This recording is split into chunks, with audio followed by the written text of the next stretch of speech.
बिस्मिल्लाहिर्रहमानिर्रहीम। अस्सलामुअलैकुम। BBC 11 headlines news से मैं हूं सबा मुनीर।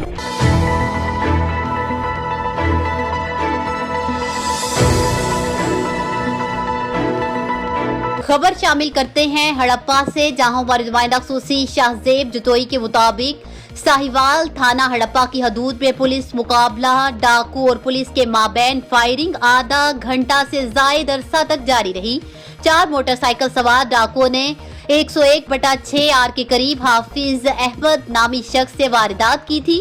पुलिस थाना हड़प्पा ने इत्तला मिलते ही नाकाबंदी की। तफसीलात के मुताबिक साहिवाल पुलिस ने डाकुओं को मशकूक जानकर रुकने का इशारा किया तो डाकुओं ने फायरिंग शुरू कर दी। डाकू फायरिंग करते हुए भागने की नीयत से करीबी फसल में घुस गए, जबकि कुछ देर बाद फायरिंग का तबादला थम गया और फायरिंग रुकने के बाद पुलिस की तलाश करने पर 2 डाकू हलाक पाए गए और 2 डाकू फरार होने में कामयाब हो गए।